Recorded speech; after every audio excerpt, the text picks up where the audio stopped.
So some housekeeping rules to go over. You're going to be given roughly an hour and a half or so. I will tell you, use your time wisely today. Try to prioritize your needs at your home. The island has to be empty. I think it's by 2 p.m. by DOT standards. Okay. I'm going to tell you I'm going to give you a ballpark time that you should be back around the Route 35 corridor. It's probably going to be somewhere around the noon hour, which is a couple hours from now. Because if we don't get off the island, the DOT gets upset and they cancel future days.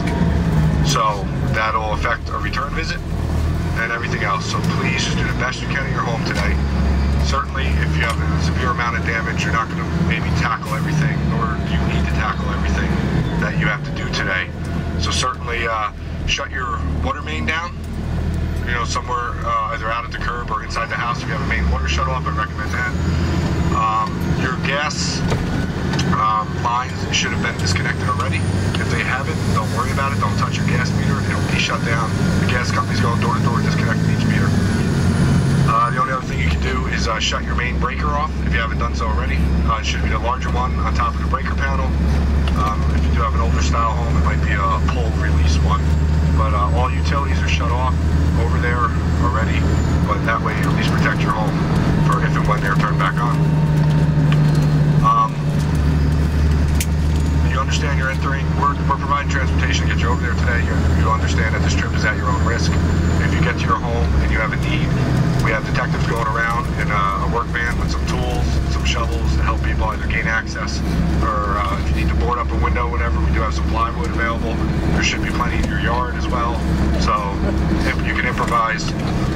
Your neighborhood fared quite well other than the ocean block. I'm talking about structural issues.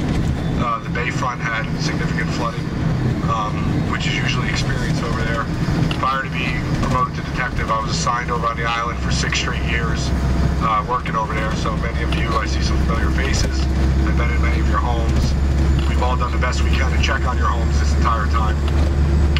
I just want you to understand that we're going through a series of checkpoints to get over there today. There's many layers of security in place on the island. Your homes and your neighborhoods, you'll see when you get there, are extremely safe. There was many things about theft and looting taking place. We have not had reports or anything, experienced any of it yet. I'm not saying it might not have happened, but I'm telling you our security was in place quite rapidly after the incident. As a result of that security in place, we had to work through how to get people back in there in a controlled environment and everything. So those were some of the logistical obstacles that we had to deal with to get to the point we're at today.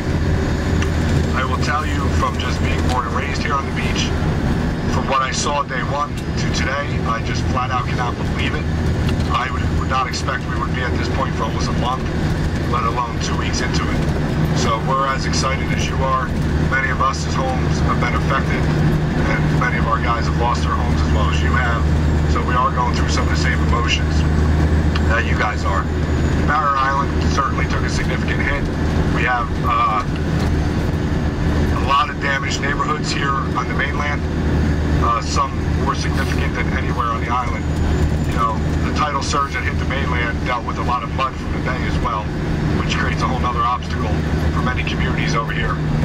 So our department's been broken up into 3 operations bureau. One operations is handling just the Barrier Island. Another operation is taking care of the rescue and recovery here on the mainland.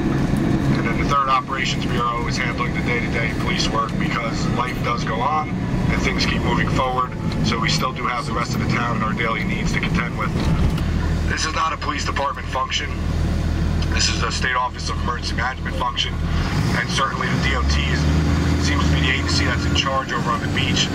And I'll point out to you, there's been significant obstacles with sinkholes, collapsed structures, debris, for us to even get to the point we're at to gain access to where we are today. I'll point out some things. The causeway was washed out on Pelican Island. That's been reconstructed.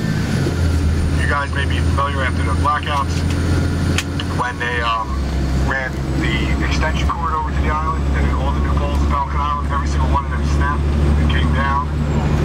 They have been reconstructed in the past 48 hours, and that is something that was not supposed to take place. So I don't know what that means. I'm just trying to tell you what I see going on. I will tell you parts of the island do have their electricity back.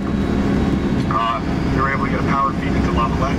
They were able to get a power feed into Seaside Heights, and they're working on the south half of the island. I don't want you guys to, here's our second checkpoint that's in place at 3 o'clock overnight. The Mathis Bridge originally was closed and it wasn't set to reopen. They worked on it for the past 2 weeks and they opened it as of last Friday for emergency traffic and now for everybody who needs to gain access to Barrett Island.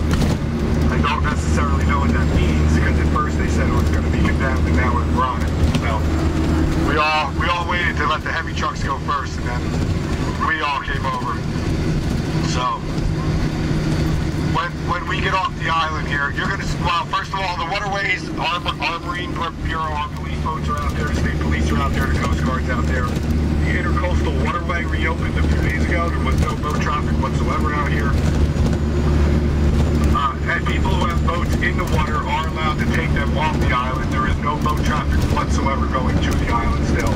And at night, State Police Aviation as well as Coast Guard Aviation is flying with infrared cameras to keep the security of the island in place. Again, I just want you to know that the security is in place in multi-levels with many different agencies helping us. As we come off Falcon Island here, you can see all the poles on the left-hand side. Those are all brand new and put back up. And if you look on the right-hand side of the road, you're going to see a ton of large rocks dumped along the shoulder. And you're going to see areas where they come all the way to the road. That's where the road was completely washed out by the storm here on the right. They were able to reconstruct all this to get the road open so that we can get you over here. I think it is for certain residents up there, but it's still controlled. It's not open to the public. It is. They got the inlet closed up there on day 4, which was amazing. It's closed. It's not flowing anymore, and they're working. I don't have all the details on that. I was only up there by boat. I will tell you the pictures to go justice. That inlet was well over 600 yards wide. It could easily, Army Corps of Engineers, they brought rocks over here. I didn't think they made rocks that big. They were just huge, and they just one at a time was placing them. Falcon Island here on the south side, these homes look fine. Their back doors and the back of their homes are completely collapsed and destroyed.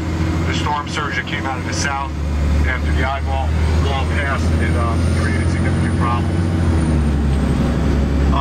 Right here on this roadway was over 4 feet deep. So, I mean, and there was boats and jet skis, everything you can imagine. And the amount of debris, I'm going to show you up here. In Seaside Heights, this free parking area here is one of the larger processing plants going on the island. You will see a pile of garbage there and debris. It was probably another 20 or 30 feet higher than what you see today. They are making progress on it. They had to gather all this debris and collapsed structure to get them together to get the island clean and open. You'll see them working on the pile right over here to the left. And it was easily twice that size probably 2 days ago. So they're making a tremendous amount of progress. They're taking all the clean sand. Everything's being sifted. All the clean sand is taken out of it and being put back on the beach by the Army Corps of Engineers rebuilding the ocean front. You know, I'm certainly not an expert. It appeared that beaches with engineered and larger dune systems fared much better. The south end of the island is much better. That's why it's open. So you're going to see the island looks pretty good today. And I don't want you guys saying, why aren't we allowed back here? I cannot explain to you how much has been overcome already and how much has been done, just so that you have an understanding of, you know, what is taking place over here.